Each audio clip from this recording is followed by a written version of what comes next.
नमस्कार, जय हिंद साथियों। कैसे हैं आप लोग? उम्मीद है आप सभी स्वस्थ होंगे, अच्छे होंगे। साथियों, मैं अमन कुमार अमन स्टडी पॉइंट चैनल पर आप सभी का स्वागत करता हूं। और आज के वीडियो में CTET previous year question paper से हम बाल विकास एवं शिक्षा शास्त्र के प्रश्नों को देखेंगे। साथियों, आपको बता दें कि ये जो प्रश्न हैं आपके 18 सितंबर 2016 के प्राथमिक स्तर के पेपर में पूछे गए थे। तो साथियों, आप लोग सोचते होंगे कि प्रीवियस ईयर क्वेश्चन पेपर हम लोग क्यों देखते हैं। तो साथियों, इसका देखने का जो क्या क्या उससे हमें फ़ायदे होंगे, क्या उससे हमें लाभ मिलेंगे, मैं आपको इस वीडियो में बताऊंगा।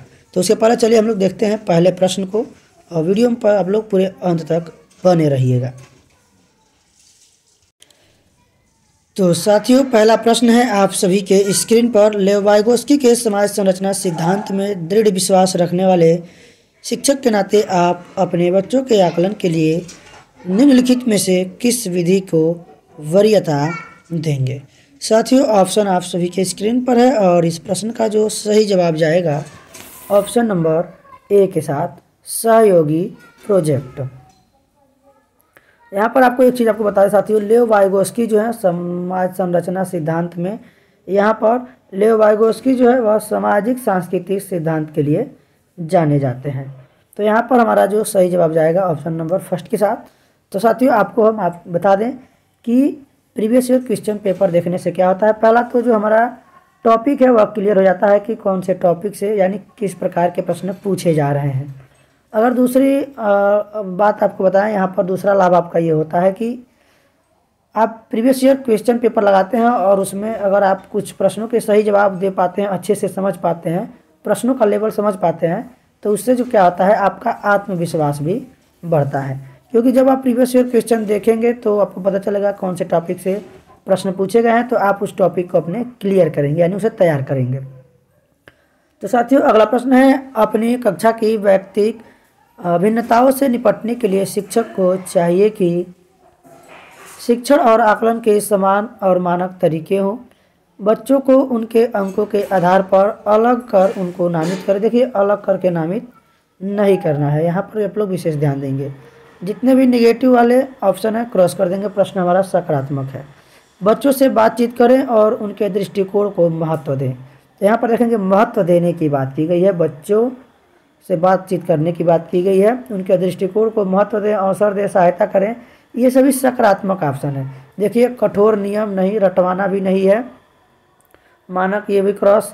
तो यानी हमारा थर्ड वाला ऑप्शन यहाँ पर साथियों सही जवाब होगा।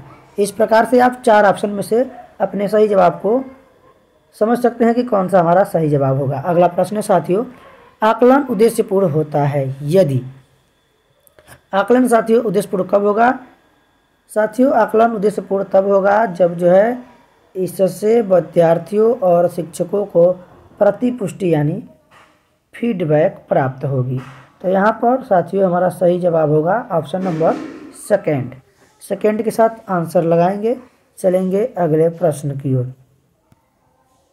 एक चीज़ आपको बता दें, केवल मात्र ही ऐसे जो होते हैं इन्हें निगेटिव टैग वर्ड होते हैं। ऐसे ऑप्शन को सकारात्मक प्रश्न में आप लोग कभी भी आंसर मत लगाइएगा। राष्ट्रीय पाठ्यचर्या रूपरेखा एनसीएफ 2005 के अनुसार शिक्षक की भूमिका है। तो यहाँ पर एनसीएफ 2005 के अनुसार शिक्षक की भूमिका पूछा गया साथियों। इस प्रश्न का जो सही जवाब होगा ऑप्शन नंबर डी, सुविधादाता। तो यहाँ पर डी के साथ आंसर जाएगा। चलेंगे अगले प्रश्न पर। नेशनल कैरिकुलम फ्रेमवर्क, इसका फुल फॉर्म होता है राष्ट्रीय पाठ्यचर्या रूपरेखा। अगला प्रश्न साथियों, अनुसंधान सुझाते हैं कि एक विविध कक्षा में अपने विद्यार्थियों से शिक्षिकाएं की अपेक्षाएं विद्यार्थियों के अधिगम को पर महत्वपूर्ण प्रभाव छोड़ती हैं का एकमात्र निर्धारित होती हैं। देखिए, निर्धारक की बात किया गया एकमात्र, हमने कहा एकमात्र ही, केवल, ऐसे निगेटिव होते हैं तो क्रॉस हो गया। डी में कहा गया है कोई प्रभाव नहीं छोड़ती हैं, ये भी गलत हो गया हमारा साथियों। यहाँ पर जो सही जवाब होगा क्रय के साथ संबंधित नहीं मानी जानी चाहिए, इस पे जो है महत्वपूर्ण प्रभाव छोड़ती है। ऑप्शन नंबर फर्स्ट यानी ए वाला यहाँ पर सही जवाब होगा। अगला प्रश्न साथियों, विशेष आवश्यकता वाले बच्चों को शामिल करना एक काल्पनिक लक्ष्य है। तो यहाँ पर देखेंगे विशेष आवश्यकता वाले बच्चों के बारे में साथियों, जिनमें अक्षमता न हो उन बच्चों के लिए हानिकारक है। देखिए ये गलत बात है। विद्यालयों पर भार बढ़ा देगा। देखिए भार बढ़ाने की बात की है, निगेटिव है। काल्पनिक कर रहा है इमेजिनरी टारगेट यानी लक्ष्य, ये भी क्या है। सबसे सटीक आंसर देखेंगे डी में शिक्षण के प्रति दृष्टिकोण विषय वस्तु और धारणा परिवर्तन की अपेक्षा रखता है, इसलिए यहाँ पर हमारा साथियों डी वाला ऑप्शन सही जवाब होगा। सबसे पहले आप लोग जो उसमें निगेटिव ऑप्शन दिख रहे हैं उसको क्रॉस करिए, साइड करिए, वो तो आंसर नहीं होगा। अंत में अगर दो एक जैसे दिख रहे हैं तो उसमें से कोई एक होगा। विविध प्रकार की सामाजिक, आर्थिक और सांस्कृतिक पृष्ठभूमि के बच्चों से युक्त कक्षा सभी विद्यार्थियों के अधिगम अनुभव को बढ़ाती है, यह कथन है।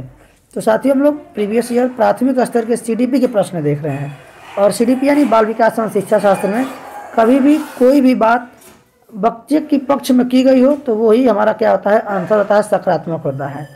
तो इसका विशेष ध्यान देना है। इस तरह से आपका जो प्रश्न का उत्तर है गलत नहीं होगा। तो ये पूछा गया है, यह कथन है।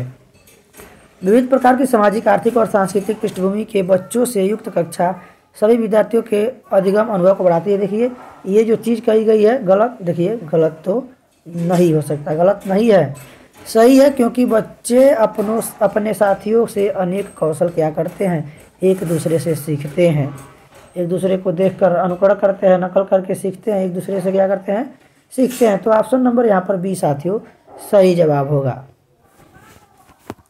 चलेंगे साथियों अगले प्रश्न की ओर। सुनने में असमर्थ बच्चा श्रवण असमर्थता वाले बच्चों के विद्यालय में ही भेजा जाना चाहिए, नियमित विद्यालय में नहीं। तो यहाँ पर सुनने में असमर्थ बच्चा है साथियों, इसके बारे में कौन सा ऑप्शन सही होगा देखेंगे। चलिए ऑप्शन है आप सभी की स्क्रीन पर। केवल अकादमिक शिक्षा, देखिए केवल वाले ऑप्शन क्या हो गए, निगेटिव हो गए। नियमित विद्यालय में बहुत अच्छा कर सकता है यदि उसे उपयुक्त सुविधा और साधन उपलब्ध कराए। देखिए अभी हमने कहा सुविधा, सहयोग, अवसर की बात की जाए, ऐसे हमारे ऑप्शन क्या होते हैं, सकारात्मक। ऑप्शन नंबर सी साथियों इस प्रश्न का जो है सही जवाब होगा। अगला भी ऑप्शन देख लेते हैं। नियमित विद्यालय में अपने सहपाठियों के समान कोई प्रदर्शन नहीं, देखिए ये निगेटिव है, नहीं कर सकेगा, तो ये निगेटिव है, इसलिए यह जो है क्रॉस हो जाएगा। ये कह रहा है कि श्रवण असमर्थता वाले स्कूल वाले बच्चों को विद्यालय में ही भेजा, में ही आ गया, देखिए ही वाला शब्द आ गया ना, मात्र ही, केवल, तो ये सभी निगेटिव होते हैं। तो सी वाला ऑप्शन सही जवाब होगा। उम्मीद है कि आप लोग इस चीज़ को समझ पाए होंगे।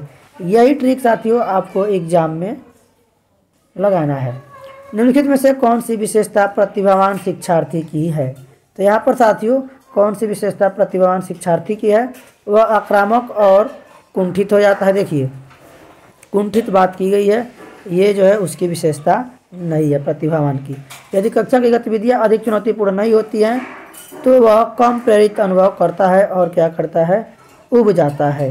तो ये साथियों उसकी विशेषता हो सकती है। वह बहुत ही तुनक मिजाज होता है, वह रस्मी व्यवहार करता है, जैसे हाथ थपथपाना, डोलना, भी ये गलत चीज़ है। देखिए यहाँ पर ऑप्शन नंबर बी हमारा क्या होगा, सही जवाब होगा। सबसे बड़ा है ऑप्शन और सबसे सटीक आंसर भी है। चलेंगे साथियों अगले प्रश्न की ओर। और अभी तक हमने आपको वीडियो को शेयर करने के लिए नहीं बोला था, आप लोग इस वीडियो को शेयर करने के नाते नहीं बल्कि इस वीडियो को अपने साथियों तक पहुंचाने के नाते एक बार इस वीडियो को शेयर कर दीजिएगा। यह वीडियो आपके सभी मित्रों साथियों तक पहुंच जाना चाहिए। साथियों अगला प्रश्न है, एक शिक्षिका अपनी प्राथमिक कक्षा में प्रभावी अधिगम को बढ़ा सकती है। अधिगम में छोटी छोटी उपलब्धियों के लिए पुरस्कार देकर, ड्रिल और अभ्यास के द्वारा, अपने विद्यार्थियों में प्रतियोगिता को प्रोत्साहन देकर, या फिर विषय वस्तु को विद्यार्थियों को जीवन के साथ संबंधित करके। तो यहाँ पर देखेंगे साथियों, यहाँ पर जीवन के साथ जोड़ने की बात किया जाए या बाहर परिवेश से जोड़ने की बात की जाए, इस ऑप्शन का आप लोग ध्यान देंगे। या तो बाहरी जीवन से जोड़ने के साथ किया जाए, या विद्यार्थियों के जीवन के साथ, या बाहरी परिवेश के साथ, तो ये हमारा आंसर होगा। ऑप्शन नंबर डी के साथ आंसर लगाएंगे। अगला प्रश्न साथियों, बच्चों के बारे में निम्नलिखित प्रश्नों में से सही है। ऑप्शन है साथियों आप सभी के स्क्रीन पर देखेंगे। विषय वस्तु को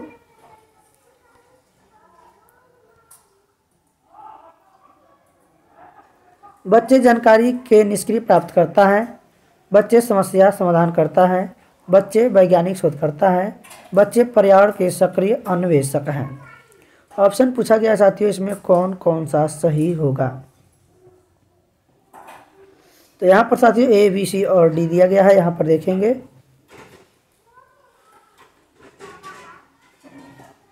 यहाँ पर थोड़ा सा सी वाले ऑप्शन में साथियों थोड़ा सा यहाँ पर गड़बड़ी है। ये जो आप देख रहे हैं सी वाला, इसमें आपका 4 भी है, तो जो 4 है साथियों यहाँ पर मैं 4 लिख देता हूँ। यहाँ पे 4 रहेगा, यहाँ पे 4, थोड़ा सा टाइपिंग मिस्टेक है, ये आगे चला आया है इसमें। डी वाले ऑप्शन में 1 2 3 है, सी वाले में 1 2 3 और 4 है, और बी वाले में दिया गया है साथियों 2 3 और 4। तो यहाँ आप देखेंगे बच्चे समस्या समाधान करता है, ये वाला सही है।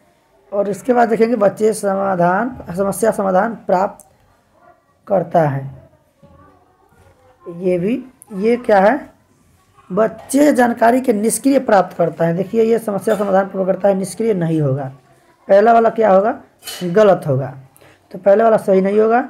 और जो बच्चे हैं साथियों यह वैज्ञानिक शोध करता है, और ये क्या है, सक्रिय अन्वेषक हैं। 2 3 और 4 वाला ऑप्शन हमारा यहाँ पे सही होगा, पहला वाला गलत है, तो इसलिए 2 3 और 4 दिया गया साथियों ऑप्शन नंबर बी में, बी वाला ऑप्शन सही होगा। उम्मीद है कि आप लोग समझ पाए होंगे। अगला प्रश्न है साथियों, विद्यार्थियों में संप्रत्यात्मक विकास को प्रोत्साहन देने के लिए निम्नलिखित में से कौन सी विधि सबसे प्रभावी है। ऑप्शन है आप सभी के स्क्रीन पर साथियों देखेंगे। पुराने प्रत्यय से किसी संदर्भ के बिना नए प्रत्यय को अपने आप समझ जाना चाहिए। देखिए ये बिना नए प्रत्ययों को बोला गया है। याद करने के लिए कहकर विद्यार्थियों के गलत विचारों को सही विचारों में बदलना।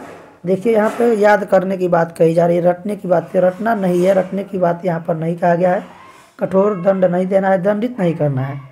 विद्यार्थियों को बहुत से उदाहरण देना और उन्हें तर्क शक्ति के उपयोग करने के लिए प्रोत्साहित। देखिए प्रोत्साहन की बात की गई है, अवसर, प्रोत्साहन, प्रोत्साहित करना हमने आपको बताया था, तो मैं हर प्रश्न में आपको बता रहा हूँ। जहाँ ऐसे प्रोत्साहित चीज़ दिख जाए, बच्चे के पक्ष में दिख जाए, आप सटीक आंसर लगा दीजिए, सी वाला ऑप्शन सही जवाब होगा। जब तक विद्यार्थी में वांछित सकारात्मक परिवर्तन न हो जाए तब तक दंड का उपयोग करना। देखिए दंडित नहीं करना, ये निगेटिव है। तो उम्मीद है कि आप लोग ट्रिक समझ पा रहे होंगे, सी के साथ आंसर लगाएंगे। प्राथमिक विद्यालय में बच्चे उस वातावरण में सबसे प्रभावी ढंग से सीखेंगे जहाँ उनकी संवेगात्मक आवश्यकताओं की पूर्ति होती है और वे अनुभव करते हैं कि वे क्या है, महत्वपूर्ण है। तो देखिएगा यहाँ पर हमने आपको बार बार बताया है कि जहाँ बच्चे के पक्ष में बात की जाए, हाँ उनकी आवश्यकताओं की पूर्ति होती है, तो वो वाला ऑप्शन सही है। आगे भी ऑप्शन देख लेंगे, जहाँ शिक्षक एकाधिकारवादी हो, ये गलत है। एकाधिकारवादी है, ये गलत है। उसके बाद जहाँ मूल रूप से पढ़ने लिखने, गणित, संज्ञानात्मक कुशलताओं पर ही ध्यान केंद्र और बल, देखिए बल नहीं देना है, बल देने की बात किया गया, ये भी एक निगेटिव टैग वर्ड है। जहाँ शिक्षक सारे अधिगमों में आगे होता है और विद्यार्थियों से निष्क्रिय रहने की अपेक्षा, देखिए विद्यार्थी निष्क्रिय रहेंगे तो अध्यापक के अधिगम कराने का, पढ़ाने का, टीचिंग कराने का कोई महत्व नहीं है, इसलिए यहाँ पर बच्चे भी सक्रिय होने चाहिए। तो ऑप्शन नंबर यहाँ पर हमारा साथियों ए सही जवाब होगा, ए के साथ आंसर लगाएंगे। अगला प्रश्न देखेंगे साथियों, एक बच्चा खिड़की के सामने एक कौवे को उड़ता हुआ देखता है और कहता है एक पक्षी। इससे बच्चे के विचार के बारे में क्या पता चलता है। बच्चे की स्मृतियाँ पहले से भंडारित होती है, बच्चे में पक्षी का प्रत्यय विकसित हो चुका है, बच्चे ने अपने अनुभव बताने के लिए भाषा के कुछ उपकरणों का विकास कर लिया है। तो साथियों इस प्रश्न में आप जब देखेंगे तो यहाँ पर जो बच्चा है साथियों, इससे यह स्पष्ट होता है जो कह रहा है एक पक्षी, कि बच्चे में पक्षी के प्रत्यय का विकास हो चुका है। बच्चे में पक्षी के प्रत्यय का विकास हो चुका है, यानी ऑप्शन नंबर सेकेंड वाला जो है देखेंगे किसमें है, डी में है। तो डी वाला ऑप्शन साथियों सही जवाब होगा। अगला प्रश्न है, कोई शिक्षिका अपने विद्यालय को क्या कहे कि उन्हें भीतरी प्रेरणा के साथ कार्य करने के लिए प्रोत्साहित कर सके। ऑप्शन है साथियों आप सभी के स्क्रीन पर, और यहाँ पर देखेंगे, यहाँ पर ऑप्शन है चलो इसे उसके करने से पहले समाप्त कर लो। आगे देखेंगे साथियों, तुम उसके जैसे क्यों नहीं हो सकते, देखो उसने इसे एकदम ठीक कर दिया। काम जल्दी पूरा करो तो तुम्हें एक ट्रॉफी मिलेगी, इसे करने की कोशिश करो तुम सीख जाओगे। तो यहाँ पर प्रोत्साहित करने की बात की गई है साथियों। तो यहाँ पर देखेंगे जल्दी पूरा करने की बात की गई है, समाप्त कर लो, देखो इसे एकदम ठीक कर सकते। देखिए यहाँ पर तुलना की गई है, तो यहाँ पर सबसे सटीक आंसर होगा ऑप्शन नंबर डी, इसे करने की कोशिश करो तुम क्या करोगे, सीख जाओगे। तो डी वाला ऑप्शन साथियों सही जवाब होगा। अगला प्रश्न साथियों, कोई शिक्षिका अपने विद्यार्थियों को अध्ययन के लिए अध्ययन करने हेतु आंतरिक रूप से उत्प्रेरित करने के लिए कैसे प्रोत्साहित कर सकती है? ऑप्शन है साथियों आप सभी के स्क्रीन पर, उनमें चिंता और डर पैदा कर। देखिए चिंता और डर की बात की गई है तो डराना नहीं है, ये निगेटिव हो गया। प्रतियोगात्मक परीक्षण से व्यक्तिगत लक्ष्य निर्धारित करने और उनमें निपुणता पाने में उन्हें मदद। देखिए मदद की बात आ गई, सहयोग की बात आ गई, सी के साथ आंसर लगा देंगे। साफ दिखाई पड़ने वाले इनाम देकर, देखिए ये इनाम ट्रॉफी की बात की गई है तो सी के साथ यहाँ पर साथियों आंसर जाएगा। अगला प्रश्न है, किसी प्रारंभिक कक्षा में प्रभावशाली शिक्षक का उद्देश्य विद्यार्थियों को उत्प्रेरित करना होगा। ऑप्शन है साथियों, सीखने के लिए जिससे वे जिज्ञासु बने और सीखने के लिए ही सीखना पसंद करें। तो यहाँ पर देखेंगे साथियों इस प्रश्न का जो सही जवाब होगा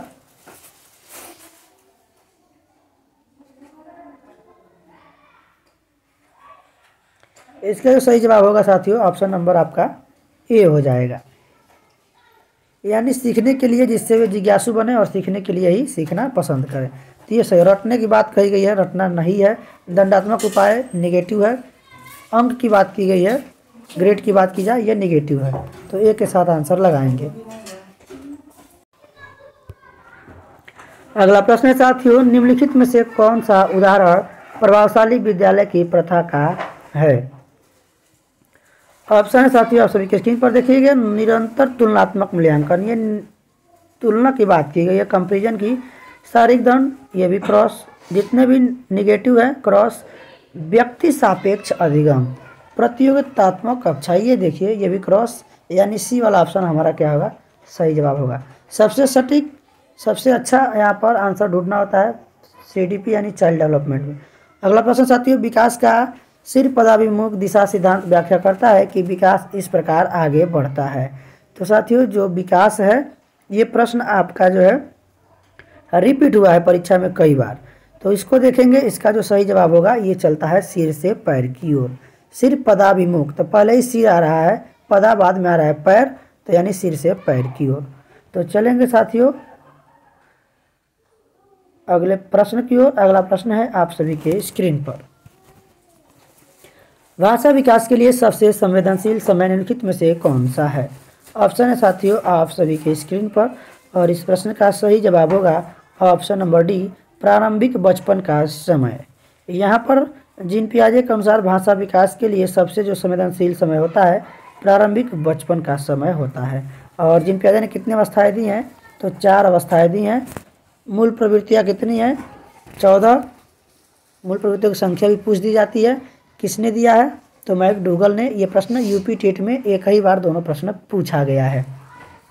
एक 6 वर्ष की लड़की खेल कूद में असाधारण योग्यता का प्रदर्शन करती है। तो यहाँ पर थोड़ा सा खेल कूद चलिए हो गया। उसके माता पिता दोनों ही खिलाड़ी हैं, उसे नित्य प्रशिक्षण प्राप्त करने भेजते हैं और सप्ताहांत में यानी सप्ताह के अंत में उसे प्रशिक्षण देते हैं। बहुत संभव है कि उसकी क्षमताएं निम्नलिखित दोनों के बीच परस्पर प्रतिक्रिया का परिणाम होगी। तो यहाँ पर अगर साथियों बात करें इस प्रश्न में आंसर की, तो कह रहा है ये किस प्रतिक्रिया का परिणाम होगी? आनुवंशिकता और पर्यावरण दोनों की होगी। ये वाला जो है आपको विशेष ध्यान देना है, जहाँ भी ऑप्शन में दिखे आनुवंशिकता और पर्यावरण, ये दोनों ऑप्शन आपको लगा देना है। फर्स्ट के साथ आंसर लगाएंगे, ए के साथ चलेंगे अगले प्रश्न की ओर। निम्नलिखित में से कौन सी समाजीकरण के गौण वाहक हो सकते हैं? समाजीकरण के गौण वाहक यहाँ पर पूछा गया है साथियों, विशेष ध्यान देना है। तो समाजीकरण के गौण वाहक विद्यालय और पास पड़ोस हो सकते हैं। ऑप्शन नंबर 20 प्रश्न का सही जवाब होगा। लेव वाइगोत्स्की के अनुसार संज्ञानात्मक विकास का मूल कारण है संतुलन, सामाजिक अन्योन्य क्रिया। हमने आपको बताया था कि सामाजिक सांस्कृतिक का सिद्धांत किसने दिया है?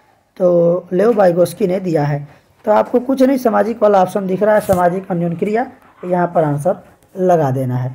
तो बी के साथ आंसर लगाएंगे, चलेंगे अगले प्रश्न की ओर। किसी बच्चे का दिया गया विशिष्ट उत्तर कोहल वर्ग के नैतिक तर्क से सोपानों की विषय वस्तु के किस सोपान के अंतर्गत आएगा? देखिए ये भी प्रश्न पूछा जाता है कि अनैतिक वर्ग तर्क का सिद्धांत किसने दिया है? तो ये भी आपको याद रखना है, किसने? कोहल वर्ग ने। तो यहाँ पर देखेंगे यदि आप ईमानदार हैं तो आपके माता पिता आप पर गर्व करेंगे, इसलिए आपको ईमानदार रहना चाहिए। तो ये किस चीज़ के बारे में बात कर रहा है साथियों?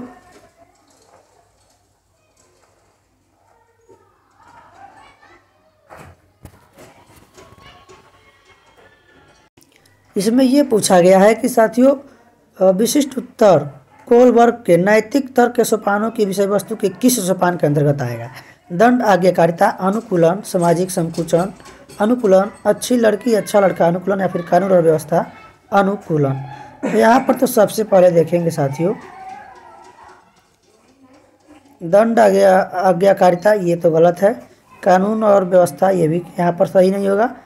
अच्छी लड़का लड़की तुलना भी नहीं करना है। यहाँ पर साथियों होगा सामाजिक संकुचन अनुकूलन, यानी बी वाला ऑप्शन सही जवाब होगा। जिन पियाजे के अनुसार अधिगम के लिए निम्नलिखित में से क्या आवश्यक है? तो देखेंगे साथियों ऑप्शन है आप सभी के स्क्रीन पर। यहाँ पर जिन पियाजे के अनुसार अधिगम के लिए यानी लर्निंग के लिए क्या आवश्यक है? शिक्षार्थी के द्वारा पर्यावरण पर सक्रिय खोजबीन, यानी कि यहाँ पर देखेंगे आप वयस्कों के व्यवहार का अवलोकन, ईश्वरीय न्याय पर विश्वास, शिक्षकों और माता पिता द्वारा पुनर्भ्रमण। यहाँ पर सबसे सही आंसर जाएगा ऑप्शन नंबर ए। चलेंगे अगले प्रश्न की ओर। जिन पियाजे के अनुसार प्रारूप यानी स्कीमा निर्माण वर्तमान योजनाओं के अनुरूप बनाने हेतु नवीन जानकारी में संशोधन और नवीन जानकारी के आधार पर पुरानी योजनाओं से में संशोधन के परिणाम के रूप में घटित होता है, इन दो प्रक्रियाओं को जाना जाता है। यहाँ पर साथियों देखेंगे ऑप्शन आप सभी के स्क्रीन पर है। इनको साथियों जाना जाता है समावेशन और समायोजन के रूप में। ऑप्शन नंबर डी इस प्रश्न का सही जवाब होगा। चलेंगे अगले प्रश्न की ओर। किसी प्रगतिशील कक्षा की व्यवस्था में शिक्षक एक ऐसे वातावरण को उपलब्ध कराकर अधिगम को सुगम बनाता है जो खोज को प्रोत्साहन देता है। नियामक है, देखिए नियामक वाला ऑप्शन क्या है? निगेटिव है। समावेशन को हतोत्साही, देखिए हतोत्साहित करना गलत है। प्रोत्साहित होता तो हम इसको सकारात्मक मान लेते, तो ये भी गलत है। आवृत्ति को बढ़ावा देता है। तो यहाँ पर साथियों आपका जो सही जवाब जाएगा देखेंगे यहाँ पर डी वाले के साथ जाएगा। एक प्रगतिशील कक्षा व्यवस्था में शिक्षक आवृत्ति को बढ़ावा देकर अधिगम को सुगम बना सकता है, तो डी वाला ऑप्शन हमारा सही जवाब होगा। चलेंगे साथियों अगले प्रश्न की ओर। हार्वर्ड गार्डनर का बहुबुद्धिक सिद्धांत सुझाता है कि, देखिए अब ये भी पूछा जा सकता है कि बहुबुद्धि का सिद्धांत किसने दिया है? तो गार्डनर ने दिया है। एक प्रश्न आपको यहीं से याद कर लेना है। तो प्रश्न देखने का ये तरीका होता है कि प्रश्न देखिए, प्रश्न में को आप अच्छे से समझिए। जल्दीबाजी में प्रश्न देख के आगे बढ़ जाते हैं, आंसर लगा देते हैं, और आप आगे आपसे परीक्षा में पूछ जाता है कि बहुबुद्धि का सिद्धांत किसने दिया है, तो आप वहाँ पे भूल जाते हैं। तो एक प्रश्न आपका ये तैयार हो गया। बाकी हम आगे का प्रश्न इसमें ऑप्शन देखते हैं। इस प्रश्न का जो सही जवाब होगा साथियों, शिक्षक को चाहिए कि विषय वस्तु को वैकल्पिक विधियों से पढ़ाने के लिए बहुबुद्धियों को एक रूपरेखा की तरह क्या करे? ग्रहण करे। तो यहाँ पर साथियों सी वाला ऑप्शन सही जवाब होगा। अगला प्रश्न है, कोई 5 साल की लड़की एक टी शर्ट को तय करते हुए अपने आप से बात करती है। लड़की द्वारा प्रदर्शित व्यवहार के संदर्भ में निम्नलिखित में से कौन सा कथन सही है? तो यहाँ पर साथियों देखेंगे सबसे सटीक सकारात्मक आंसर ढूंढना है। जिन पियाजे और लेवाइगोस्की इसकी व्याख्या बच्चे के विचारों को अंत केंद्रीय की प्रकृति के रूप में करेंगे। जिन पियाजे इसे आम केंद्रीय भाषा कहेगा और लेवाइगोस्की इसकी व्याख्या बच्चे के द्वारा निजी भाषा से अपनी क्रियाओं को नियमित करने के प्रयासों के रूप में करेगा। जिन पियाजे इसकी व्याख्या सामाजिक अन्योन्य क्रिया के रूप में करेगा और लेवाइगोस्की इसे खोजबीन मानेगा। या फिर जिन पियाजे और लेवाइगोस्की इसकी व्याख्या बच्चे द्वारा अपनी माँ के अनुकरण के रूप में करेंगे। तो यहाँ पर साथियों ऑप्शन वाला जो डी ऑप्शन है इस प्रश्न का हमारा सही जवाब हो जाएगा। अगला प्रश्न है लिंग है। तो यहाँ पर साथियों जो जेंडर है यह क्या है? जेंडर एक जैविक सत्ता है। ऑप्शन नंबर ए साथियों यहाँ पर इस प्रश्न का सही जवाब होगा। तो साथियों आज के वीडियो में बस इतना ही। वीडियो कैसा लगा कमेंट बॉक्स में अपनी राय ज़रूर दें, और वीडियो पसंद आया हो तो वीडियो को लाइक और शेयर कर दें, ताकि जो है यह वीडियो आपके सभी दोस्तों तक पहुंच सके। और चैनल पर पहली बार आएँ तो चैनल को सब्सक्राइब कर लें इसी तरह वीडियोज़ देखने के लिए। धन्यवाद। जय हिंद।